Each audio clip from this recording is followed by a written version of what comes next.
ಈ ತೋತಾದ್ರಿ ಎಂಬ ಕ್ಷೇತ್ರದ ಇನ್ನೊಂದು ಮಹಿಮೆ ಏನು ಅಂತ ಹೇಳಿದ್ರೆ, ಸ್ವರ್ಗಲೋಕಾಧಿಪತಿಯಾದಂಥ ದೇವೇಂದ್ರ, ಸತ್ಯಲೋಕಾಧಿಪತಿಯಾದಂಥ ಚತುರ್ಮುಖ ಬ್ರಹ್ಮದೇವರು, ರೋಮಶ ಮಹರ್ಷಿಗಳು, ಭೃಗು ಮಹರ್ಷಿ, ನಾವೆಲ್ಲ ಭೃಗು ಮಹರ್ಷಿಗಳ ಇತಿಹಾಸವನ್ನು ಕೇಳಿದ್ದೇವೆ, ಮಾರ್ಕಂಡೇಯ ಮಹರ್ಷಿಗಳು, ನಾವೆಲ್ಲ ಇವತ್ತಿನ ದಿನ ಬದುಕಿರುವಂಥ ಸಂದರ್ಭದಲ್ಲಿ ದೀರ್ಘವಾದ ಆಯುಷ್ಯದ ಅಪೇಕ್ಷೆ ಇರತಕ್ಕಂಥ ಪ್ರತಿಯೊಬ್ಬ ಪುರುಷರು ಕೂಡ ಮಾರ್ಕಂಡೇಯ ಮಹರ್ಷಿಗಳ ಧ್ಯಾನವನ್ನು ಮಾಡಬೇಕು.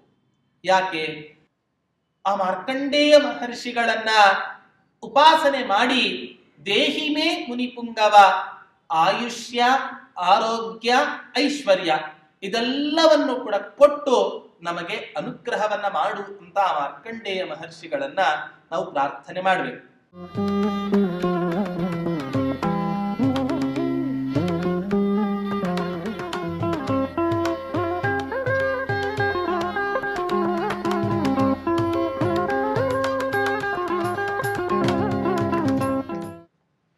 ಪೂಜ್ಯಾಯ ರಾಘವೇಂದ್ರಾಯ ಸತ್ಯಧರ್ಮರತಾಯ ಚ ಭಜತಾಂ ಕಲ್ಪವೃಕ್ಷಾಯ ನಮತಾಂ ಕಾಮಧೇನವೇ ದುರ್ವಾದಿಧ್ವಾಂತರವಯೇ ವೈಷ್ಣವೇಂದೀ ವರೇಂದವೇ ಶ್ರೀ ರಾಘವೇಂದ್ರ ಗುರವೇ ನಮೋ ಅತ್ಯಂತ ದಯಾಲವೇ. ಶ್ರೀ ಗುರುಭ್ಯೋ ನಮಃ. ಹರಿ ಓಂ.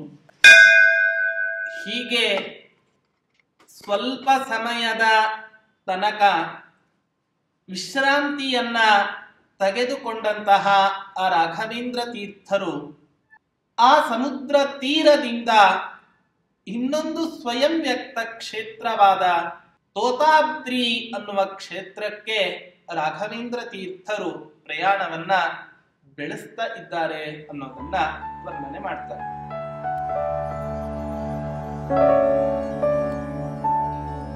ಅವನಿ ಸುಧಾಶ ಸವನಾಶ ಭೂರುಹೋ ವನಶೈಲಮಾಪ ವನರಾಶಿತಸ್ತತಃ ಭವನಾಶನಂ ಸ ಪವನಾಶಶಾಯಿನಂ ನಮನೈರುಪೇತುಮವನೇ ಕೃತಾದರಂ.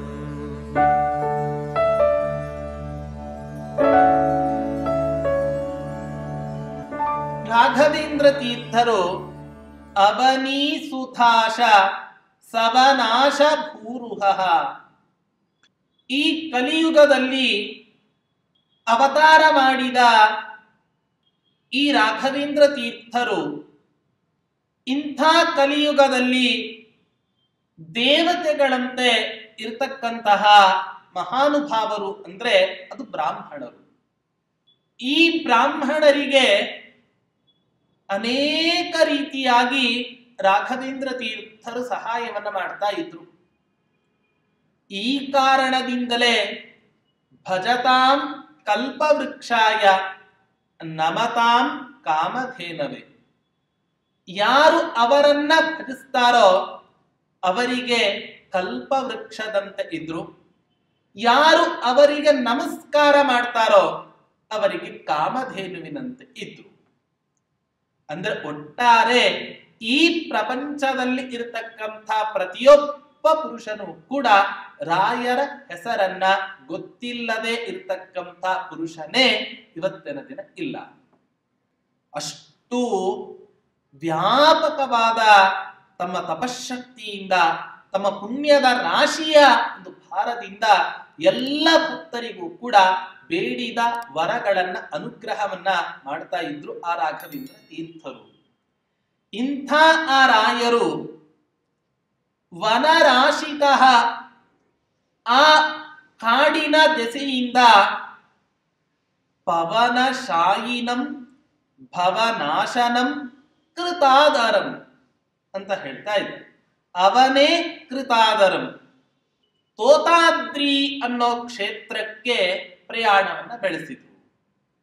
ಆ ತೋತಾದ್ರಿ ಅನ್ನೋ ಕ್ಷೇತ್ರದಲ್ಲಿ ನೆಲೆಸಿದ ಯಾವ ಪರಮಾತ್ಮನಿದ್ದಾನೆ ಆ ಪರಮಾತ್ಮನಿಗೆ ಸುಂದರ ವರ ಅಂತ ಹೆಸರು.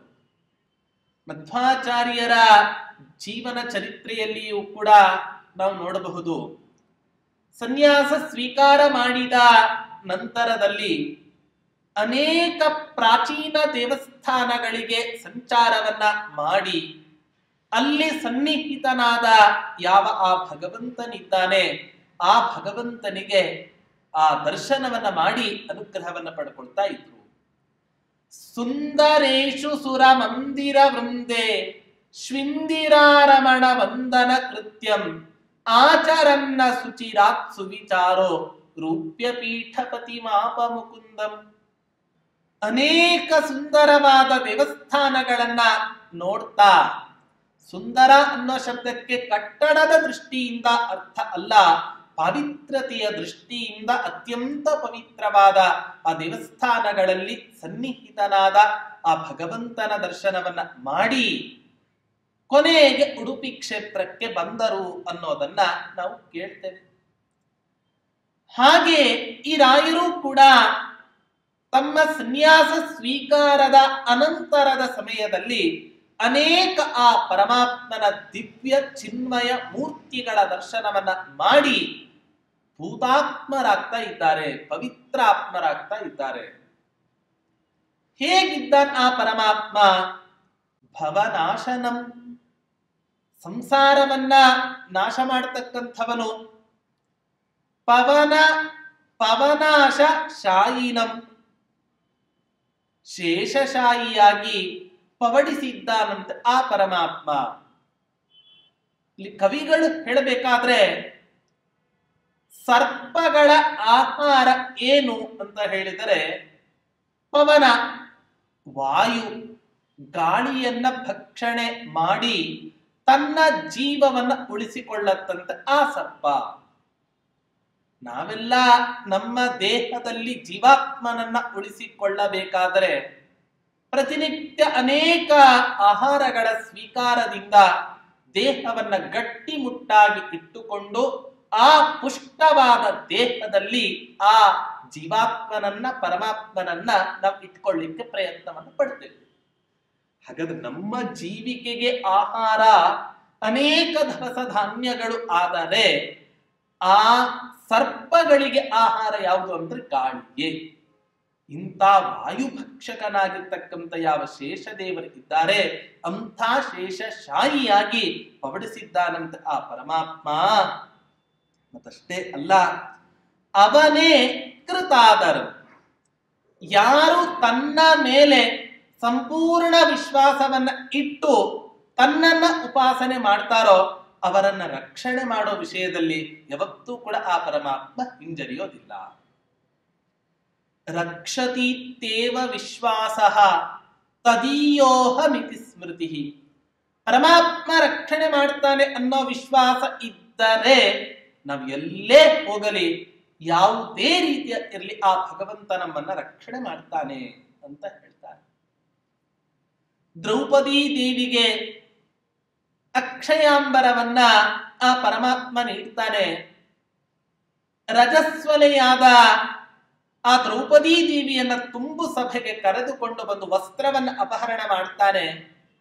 ವಸ್ತ್ರಾಪಹರಣ ಮಾಡ್ತಾ ಇರೋ ಸಂದರ್ಭದಲ್ಲಿ ದ್ರೌಪದಿ ದೇವಿ ತನ್ನ ಒಂದು ಕೈಯಲ್ಲಿ ಆ ಸೊಂಟದ ಭಾಗದಲ್ಲಿ ಇರುವ ಸೀರೆಯನ್ನು ಹಿಡ್ಕೊಂಡು, ಕೃಷ್ಣ ನನ್ನನ್ನು ನೀನು ರಕ್ಷಣೆ ಮಾಡು, ಪರಮಾತ್ಮ ನೀನು ನನ್ನನ್ನು ರಕ್ಷಣೆ ಮಾಡು, ಯಾಕೆ ನಿನ್ನನ್ನ ಹೊರತುಪಡಿಸಿದರೆ ಇನ್ನಾರೂ ಕೂಡ ನನಗೆ ಈ ಸಮಯದಲ್ಲಿ ರಕ್ಷಕರಿಲ್ಲ.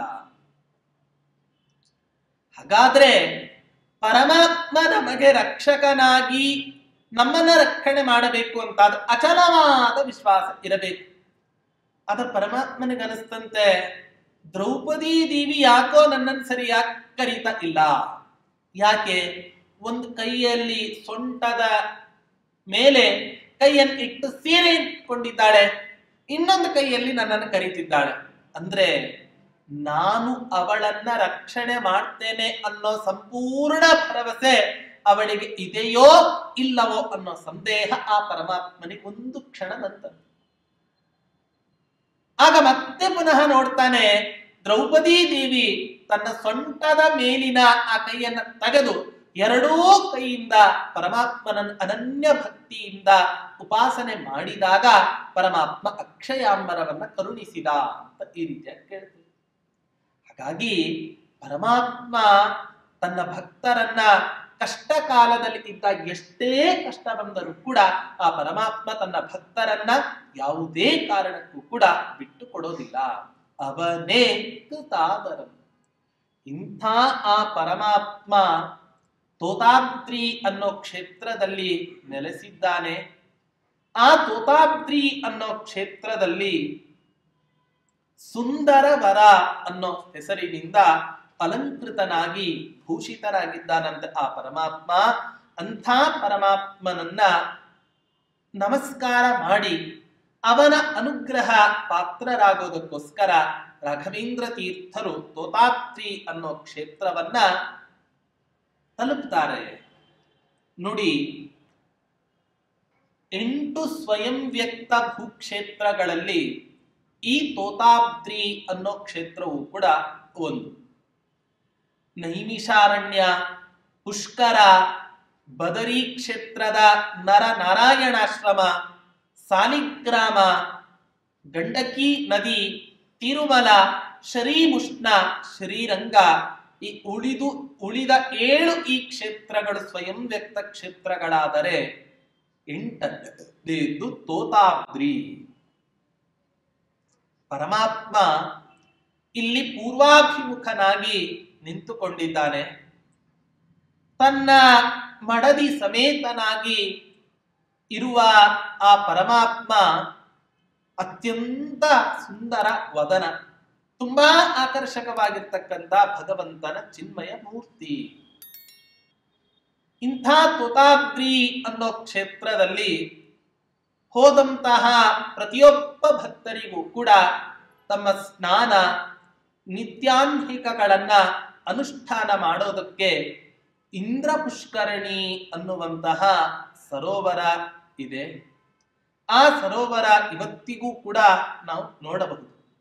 ಅದನ್ನ ತೋತಾದ್ರಿ ಅಂತ ಯಾಕೆ ಕರೀತಾರೆ ಅಂತ ಹೇಳಿದ್ರೆ, ಕೆಲವರೆಲ್ಲ ಈ ರೀತಿಯಾಗಿ ಹೇಳ್ತಾ ಇದ್ರಂತೆ ಹಿಂದೆ. ಏನಂತ, ವರ್ಷದಲ್ಲಿ 6 ತಿಂಗಳು ನೀರಿನಿಂದ ತುಂಬ್ತಾ ಇತ್ತು, ಇನ್ 6 ತಿಂಗಳು ಕೇವಲ ಬೆಟ್ಟ ಮಾತ್ರ ತೋರ್ತಾ ಇತ್ತು. 6 ತಿಂಗಳು ನೀರು, ಇನ್ನಾರು ತಿಂಗಳು ನೀರು ಇಲ್ಲದೆ ಇರುವ ಕಾರಣದಿಂದ ಅದನ್ನ ತೋಯಾದ್ರಿ ಅಥವಾ ತೋತಾದ್ರಿ ಅಂತ ಈ ರೀತಿಯಾಗಿ ಅದನ್ನ ಕರೀತಾ ಇದ್ರು ಅಂತ ಹೇಳ್ತಾರೆ. ಅಷ್ಟೇ ಅಲ್ಲ, ಪರಮಾತ್ಮ ಇಂಥ ಸರೋವರಗಳಲ್ಲಿ ನಾವೆಲ್ಲ ಸ್ನಾನವನ್ನ ಮಾಡಬೇಕು. ಯಾಕೆ? ಬೆಟ್ಟದಂಥ ಪಾಪಗಳನ್ನ ನಾಶ ಮಾಡತಕ್ಕಂಥ ಶಕ್ತಿ ಆ ಪರಮಾತ್ಮನಿಗೆ ಇದೆ. ಹಾಗಾಗಿ ನಾವು ಮಾಡಿದ ಎಲ್ಲ ಪಾಪಗಳನ್ನು ಕೂಡ ನಾಶ ಮಾಡ್ಕೋಬೇಕು ಅಂದ್ರೆ ಇಂಥ ಪವಿತ್ರವಾದ ತೀರ್ಥಗಳಲ್ಲಿ ಅವಾಗ ನಾವು ಹೋಗಿ ಸ್ನಾನಾದಿಗಳನ್ನ ಮಾಡಬೇಕು. ಮತ್ತೆ ಆ ಕ್ಷೇತ್ರದಲ್ಲಿ ಮಾವಿನ ಮರ ವಿಶೇಷ ಭಗವಂತನ ಸನ್ನಿಧಾನ ಪಾತ್ರವಾಗಿದೆ. ಹಾಗೆ ಭಗವಂತ ಈ ತೋತಾದ್ರಿ ಎಂಬ ಕ್ಷೇತ್ರದ ಇನ್ನೊಂದು ಮಹಿಮೆ ಏನು ಅಂತ ಹೇಳಿದ್ರೆ, ಸ್ವರ್ಗಲೋಕಾಧಿಪತಿಯಾದಂಥ ದೇವೇಂದ್ರ, ಸತ್ಯಲೋಕಾಧಿಪತಿಯಾದಂಥ ಚತುರ್ಮುಖ ಬ್ರಹ್ಮದೇವರು, ರೋಮಶ ಮಹರ್ಷಿಗಳು, ಭೃಗು ಮಹರ್ಷಿ, ನಾವೆಲ್ಲ ಭೃಗು ಮಹರ್ಷಿಗಳ ಇತಿಹಾಸವನ್ನು ಕೇಳಿದ್ದೇವೆ, ಮಾರ್ಕಂಡೇಯ ಮಹರ್ಷಿಗಳು, ನಾವೆಲ್ಲ ಇವತ್ತಿನ ದಿನ ಬದುಕಿರುವಂಥ ಸಂದರ್ಭದಲ್ಲಿ ದೀರ್ಘವಾದ ಆಯುಷ್ಯದ ಅಪೇಕ್ಷೆ ಇರತಕ್ಕಂಥ ಪ್ರತಿಯೊಬ್ಬ ಪುರುಷರು ಕೂಡ ಮಾರ್ಕಂಡೇಯ ಮಹರ್ಷಿಗಳ ಧ್ಯಾನವನ್ನು ಮಾಡಬೇಕು. ಯಾಕೆ? ಮಾರ್ಕಂಡೇಯ ಮಹಾಭಾಗ ಸಪ್ತ ಕಲ್ಪಾಂತ ಜೀವನ ಆಯುರಾರೋಗ್ಯಮೈಶ್ವರ್ಯಂ ದೇಹಿಮೇ ಮುನಿಪುಂಗವ. ಆ ಮಾರ್ಕಂಡೇಯ ಮಹರ್ಷಿಗಳನ್ನ ಉಪಾಸನೆ ಮಾಡಿ ದೇಹಿಮೇ ಮುನಿಪುಂಗವ, ಆಯುಷ್ಯ, ಆರೋಗ್ಯ, ಐಶ್ವರ್ಯ ಇದೆಲ್ಲವನ್ನು ಕೂಡ ಕೊಟ್ಟು ನಮಗೆ ಅನುಗ್ರಹವನ್ನ ಮಾಡು ಅಂತ ಮಾರ್ಕಂಡೇಯ ಮಹರ್ಷಿಗಳನ್ನ ನಾವು ಪ್ರಾರ್ಥನೆ ಮಾಡಬೇಕು. ಅಂಥ ಮಾರ್ಕಂಡೇಯ ಮಹರ್ಷಿಗಳಿಗೂ ಕೂಡ ಪ್ರತ್ಯಕ್ಷವಾಗಿರ್ತಕ್ಕಂಥ ಸ್ಥಳ, ಭಗವಂತ ಪ್ರತ್ಯಕ್ಷನಾಗಿರ್ತಕ್ಕಂಥ ಸ್ಥಳ ಇದು. ಹೀಗಾಗಿ ಭಾರೀ ಉತ್ತಮವಾಗಿರ್ತಕ್ಕಂಥ ಕ್ಷೇತ್ರ. ಇದಕ್ಕಿನ್ನೊಂದು ಹಿನ್ನೆಲೆಯನ್ನ ಹೇಳುವುದು ಅಂತಾದ್ರೆ, ವಿಜಯದಾಸರು ಅಪರೋಕ್ಷ ಜ್ಞಾನಿಗಳು, ದಾಸ ಚತುಷ್ಟಯರಲ್ಲಿ ಒಬ್ಬರಾಗಿರ್ತಕ್ಕಂತಹ ಮಹಾನುಭಾವರು ವಿಜಯದಾಸರು ಈ ತೋತಾದ್ರಿ ಕ್ಷೇತ್ರದ ಹಿನ್ನೆಲೆಯನ್ನ ಇನ್ನೊಂದು ರೀತಿಯಾಗಿ ದಾಖಲು ಮಾಡಿದ್ದಾರೆ. ಒಬ್ಬ ತೋತ ಅನ್ನೋ ಹೆಸರಿನ ಬೇಟೆಗಾರ ಇಲ್ಲಿ ವಾಸ ಮಾಡ್ಕೊಂಡಿರ್ತಾನಂತೆ ಆ ಕ್ಷೇತ್ರದಲ್ಲಿ. ಆಗ ಆ ಕ್ಷೇತ್ರಕ್ಕೆ ಒಬ್ಬ ರೋಮಹರ್ಷಣ ಅನ್ನೋ ಹೆಸರಿನ ಮಹರ್ಷಿಗಳು ಬರ್ತಾರೆ. ಆ ಮುನಿಗಳಿಗೆ ಆ ತೋತ ಎಂಬ ಬೇಟೆಗಾರ ಪ್ರಾರ್ಥನೆಯನ್ನ ಮಾಡ್ತಾನೆ. ಸ್ವಾಮಿ, ತಮ್ಮ ಅಭಿಲಾಷೆಯಂತೆ ತಾವು ನೆಮ್ಮದಿಯಿಂದ ಈ ಪ್ರದೇಶದಲ್ಲಿಯೇ ತಮ್ಮ ನಿತ್ಯಾನುಷ್ಠಾನವನ್ನ, ತಪಸ್ಸನ್ನ, ಭಗವಂತನ ಆರಾಧನೆಯನ್ನ ಮಾಡಿ ಇಲ್ಲಿ ಕಾಲವನ್ನ ಕಳೆಯಿರಿ. ಉಳಿದದ್ದನ್ನೆಲ್ಲ ನಾನು ನೋಡ್ಕೋತೇನೆ. ಹೀಗೆ ಅವನ ಮಾತಿಗೆ ಬೆಲೆಯನ್ನ ಕೊಟ್ಟು ಆ ರೋಮಹರ್ಷಣ ಎಂಬ ಮಹರ್ಷಿಗಳು ನಿಶ್ಚಲರಾಗಿ ಕುಳಿತು ಧ್ಯಾನವನ್ನ ಮಾಡಿ, ಅದು ಹೇಗೆ ಧ್ಯಾನವನ್ನ ಮಾಡ್ತಾರೆ ಅನ್ನೋದನ್ನ ಹೇಳ್ತಾರೆ. ಹಗಲಿರುಳು ಒಂದು ಕ್ಷಣವೂ ಕೂಡ ಆ ಭಗವಂತನ ಚಿಂತನೆಯನ್ನ ಬಿಡದೆ ಆ ಪರಮಾತ್ಮನನ್ನ ಒಲಿಸಿಕೊಳ್ತಾರಂತೆ. ಕರುಣಾಮಯನಾಗಿರ್ತಕ್ಕಂಥ ಪರಮಾತ್ಮ ಅವರಿಗೆ ಹರಿಯ ಕರುಣೆ ಸಂಪೂರ್ಣವಾಗಿ ಸಿಕ್ಕ ಕುರುಹಾಗಿ, ರೋಮಹರ್ಷಣ ಮಹರ್ಷಿಗಳಿಗೆ ಪರಮಾತ್ಮನ ಸಂಪೂರ್ಣ ಅನುಗ್ರಹ ಆಗಿರುವ ಕುರುಹಾಗಿ ಪರಮಾತ್ಮ ಅಲ್ಲಿ ಶಿಲೆಯ ರೂಪದಲ್ಲಿ ಬಂದು ನೆಲೆಸಿದ ಅಂತ ಹೇಳ್ತಾರೆ. ಅಷ್ಟೇ ಅಲ್ಲ, ಆ ಮುನಿಗಳ ಸಾಧನೆಗೆ ಮೌನ ಸಾಕ್ಷಿಯಾಗಿ ಇವತ್ತಿನ ತನಕವೂ ಕೂಡ ಆ ಕ್ಷೇತ್ರದಲ್ಲಿ ರೋಮಹರ್ಷಣ ತೀರ್ಥ ಅನ್ನೋ ಹೆಸರಿನಿಂದ ಪ್ರಸಿದ್ಧವಾಗಿರ್ತಕ್ಕಂಥ ಒಂದು ತೀರ್ಥವನ್ನು ಕೂಡ ನಾವು ನೋಡಬಹುದು. ಇಂಥ ಆ ಕ್ಷೇತ್ರ ಅತ್ಯಂತ ಪವಿತ್ರವಾಗಿರ್ತಕ್ಕಂಥ ಕ್ಷೇತ್ರ ಅಂತ ಹೇಳ್ತಾರೆ. ಹೀಗಾಗಿ ಆ ಬೇಟೆಗಾರ ಪರಮಾತ್ಮನನ್ನ ಒಂದೇ ಒಂದು ಕ್ಷಣವೂ ಕೂಡ ಬಿಡದೆ ಅನವರತ ಧ್ಯಾನ ಮಾಡಿ ಅವನ ಅನುಗ್ರಹಕ್ಕೆ ಪಾತ್ರವಾದ. ಹಾಗಾದ್ರೆ ಒಬ್ಬ ಸನ್ಯಾಸಿಗೆ, ಒಬ್ಬ ಬೇಟೆಗಾರನಿಗೆ, ಇವರಿಬ್ಬರ ಉತ್ಕರ್ಷಕ್ಕೆ ಕಾರಣೀಭೂತವಾಗಿರ್ತಕ್ಕಂತಹ ಕ್ಷೇತ್ರವೇ ಆ ತೋತಾದ್ರಿ ಎಂಬ ಕ್ಷೇತ್ರ ಅಂತ ಹೇಳ್ತಾರೆ. ನಾವು ಕೂಡ ಪ್ರತಿನಿತ್ಯ ವಿಷಯ ಪದಾರ್ಥಗಳ ಬೇಟೆಗೋಸ್ಕರ ಪ್ರತಿನಿತ್ಯ ನಾವು ಬೆಳಗ್ಗಿನಿಂದ ಬೆನ್ನು ಹತ್ತುತ್ತಾನೆ ಇರ್ತೇವೆ. ನಾವು ಕೂಡ ಒಂದು ಅರ್ಥದಲ್ಲಿ ಬೇಟೆಗಾರರೇ. ಆ ಬೆಟ್ಟದಷ್ಟು ಆಸೆಯನ್ನ ಹೊತ್ತುಕೊಂಡು ನಾವೇನ್ ಇವತ್ತಿನ ದಿನ ಈ ಜೀವನದಲ್ಲಿ ಬದುಕ್ತಾ ಇದ್ದೇವೆ. ಈ ನಮ್ಮ ಜೀವನವೇ ಒಂದು ದೊಡ್ಡ ತೋತಾದ್ರಿ ಇದ್ದಂತೆ. ಇಲ್ಲಿ ರೋಮಹರ್ಷಣ ಎಂಬ ಮಹರ್ಷಿ ಧ್ಯಾನಕ್ಕೋಸ್ಕರ ಬರಬೇಕು. ಭಗವಂತನ ಕಥೆ ಬರಬೇಕು ಅಂದ್ರೆ ಸುಮ್ಮನೆ ಬರ್ತಾನ? ಭಗವಂತನ ಕಥೆ ಹೇಳಬೇಕು, ಕೇಳಬೇಕು, ನಮಗೆ ರೋಮಾಂಚನ ಆಗಬೇಕು, ಕಣ್ಣಲ್ಲಿ ನೀರು ಬರಬೇಕು. ಅಲ್ಲಿ ಆ ತೋತ ರೋಮಹರ್ಷಣನಿಗೆ ಅವಕಾಶ ಮಾಡಿಕೊಟ್ಟು ಇಡೀ ಇತಿಹಾಸದಲ್ಲಿ ಶಾಶ್ವತನಾದ ಹಾಗೆ ನಾವು ಭಕ್ತಿಯಲ್ಲಿ ಮಕ್ಕಳಾದರೂ ಕೂಡ, ಗುರಿಯಲ್ಲಿ ಸೋಲನ್ನ ಹೊಂದಿದರೂ ಕೂಡ ಆ ಪರಮಾತ್ಮನ ಕಥೆಗಳನ್ನ ಕೇಳಿ ಆ ಪರಮಾತ್ಮನಿಗೆ ನಾವು ಅವಕಾಶವನ್ನ ಮಾಡಿದರೆ ನಾವು ಕೂಡ, ನಮ್ಮ ಜೀವನವೂ ಕೂಡ ಇದು ತೋತಾಪ್ತಿ ಆಗ್ಲಿಕ್ಕೆ ಅಸಾಧ್ಯ ಏನು ಕೂಡ ಅಲ್ಲ. ಇಂಥ ಆ ತೋತಾದ್ರಿ ಕ್ಷೇತ್ರದ ಬಗ್ಗೆ, ಕ್ಷೇತ್ರಾಧಿಷ್ಠಿತನಾದ ಆ ಸ್ವಾಮಿಯ ಬಗ್ಗೆ ವಿಜಯದಾಸರು ಒಂದು ಸ್ತೋತ್ರವನ್ನ ಮಾಡ್ತಾರೆ. ರಂಗನೊಲಿಯನೋ ಭಕ್ತರ ಸಂಗ ದೊರೆಯದೆ. ಪರಮಾತ್ಮ ಯಾವಾಗ ನಮಗ್ ಒಲಿತಾನೆ, ಅವನ ಭಕ್ತರ ಸಂಘ ನಮಗ್ ಯಾವಾಗ ಆಗತ್ತೋ ಆಗ ಪರಮಾತ್ಮ ತನ್ನ ಹತ್ರ ಕರ್ಕೋತಾನಂತೆ ಅನುಗ್ರಹ ಅಪೇಕ್ಷೆಯಾಗಿ. ಯಾವಾಗ ಅವನ ಭಕ್ತರ ಸಂಘ, ಗುರುಗಳ ಸಜ್ಜನರ ಸಂಪರ್ಕ ನಮಗೆ ಜೀವನದಲ್ಲಿ ಆಗೋದಿಲ್ವೋ ಯಾವತ್ತೂ ಕೂಡ ನಮಗೆ ಆ ಪರಮಾತ್ಮನ ಅನುಗ್ರಹ ನಮಗೆ ಆಗ್ಲಿಕ್ಕೆ ಸಾಧ್ಯವೇ ಇಲ್ಲ. ಹೀಗಾಗಿ ಪರಮಾತ್ಮ ಅಂಥ ಒಂದು ಅದ್ಭುತವಾಗಿರ್ತಕ್ಕಂಥ ಕ್ಷೇತ್ರ.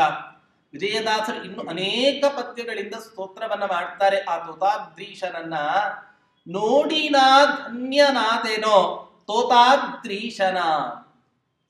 ಆ ವಿಜಯದಾಸರು ಸ್ತೋತ್ರವನ್ನ ಮಾಡ್ತಕ್ಕಂಥ ಸಂದರ್ಭದಲ್ಲಿ ಇಂಥ ಪರಮಾತ್ಮನ ದರ್ಶನವನ್ನ ಮಾಡಿ ನಾನು ಧನ್ಯನಾದೆ, ನನ್ನಷ್ಟು ಧನ್ಯತಾ ಭಾವ ಉಳ್ಳಂಥ ಪುರುಷ ಯಾರು ತಾನೆ ಇವತ್ತಿನ ದಿನ ಜಗತ್ತಿನಲ್ಲಿ ಇದ್ದಾರೆ ಅಂತ ಹೇಳಿ ಆ ತೋತಾದ್ರೀಶನ ಸಂದರ್ಶನಕ್ಕೆ ಹೋದಾಗ ಅವನ ಸ್ತೋತ್ರವನ್ನ ಮಾಡ್ತಾರೆ ವಿಜಯದಾಸರು ತಮ್ಮ ಪದ್ಯಗಳಲ್ಲಿ. ಹೀಗೆ ಅಂಥ ಅನೇಕ ಮಹಿಮೆ ಉಳ್ಳ ಆ ಸ್ವಯಂ ವ್ಯಕ್ತ ಕ್ಷೇತ್ರ ತೋತಾದ್ರಿ ಎಂಬ ಕ್ಷೇತ್ರ. ಅಂಥ ಕ್ಷೇತ್ರಕ್ಕೆ ರಾಘವೇಂದ್ರ ತೀರ್ಥರು ಭಗವಂತನ ದರ್ಶನಾಕಾಂಕ್ಷಿಗಳಾಗಿ ಪ್ರಯಾಣವನ್ನ ಬೆಳೆಸಿ ತೋತಾದ್ರಿ ಕ್ಷೇತ್ರಕ್ಕೆ ಆಗಮಿಸಿದ್ದಾರೆ ಅನ್ನೋದನ್ನ ವರ್ಣನೆ ಮಾಡ್ತಾ ಇದ್ದಾರೆ.